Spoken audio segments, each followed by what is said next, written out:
Ready to eat food के निर्माण कार्य में जुटी महिलाओं ने राज्य सरकार के खिलाफ मोर्चा खोला है। रायपुर के धरना स्थल में पूरे प्रदेश भर की महिलाएं एकत्रित हुई हैं, जहां उनकी मांग है कि उनका काम उन्हें वापस दिया जाए। बता दें कि रेडी टू ईट फूड के निर्माण कार्य में जुटी महिलाओं से सरकार ने काम वापस ले लिया है और अब उन्हें फूड वितरित करने की जिम्मेदारी दी गई है, जिससे महिलाएं आक्रोशित हैं। धरना स्थल पर मौजूद माधुरी साहू का कहना है कि अगर ये कार्य किसी और को दिया गया तो स्व सहायता समूह की महिलाएं बेरोजगार हो जाएंगी। कोरोना काल में भी सभी महिलाओं ने रेडी टू ईट फूड का निर्माण किया और वितरित भी किया। समूह में कार्यरत कुछ महिलाएं ऐसी भी हैं जिनके घर का खर्चा सिर्फ उन्हीं के पैसों से चलता है। सरकार यदि उनकी बात नहीं सुनती तो आने वाले समय में वे उग्र प्रदर्शन करेंगी, साथ ही अनिश्चितकालीन हड़ताल करने पर भी बाध्य होंगी। आपको बता दें कि रेडी टू ईट फूड का निर्माण छत्तीसगढ़ राज्य बीज एवं कृषि विकास निगम द्वारा स्थापित इकाइयों के माध्यम से किया जाएगा।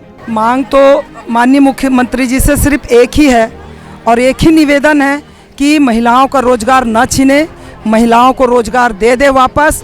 और हमारा और कोई उनसे कोई दुश्मनी नहीं है, हमारा उनसे कोई शिकायत नहीं है।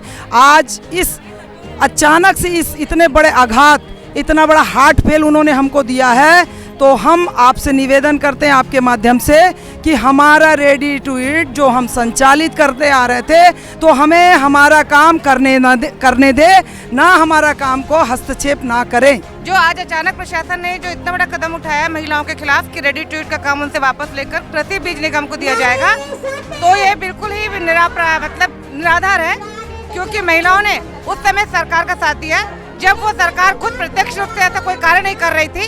कोरोना के टाइम में हमारी महिलाओं ने अपनी जान की परवाह न करते हुए प्रत्येक सेक्टर में घर घर जाकर महिलाओं को, कुपोषितों को, गर्भवती महिलाओं को खाना पहुंचाया है।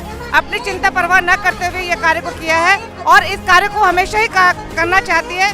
तो अचानक से इस फैसले को बदलकर बीज निगम पर एक काम सौंपा जा रहा है, इससे सारी महिलाओं को आपत्ति है। हम ये सिर्फ एक ही मंत्री से और खास तौर पर महिला विकास मंत्री अनिला भेड़िया से निवेदन करते हैं कि जिस तरीके से जो समूह जिस कार्य को करता आ रहा है आज तक के, उसको निरंतर वो काम करने दिया जाएगा।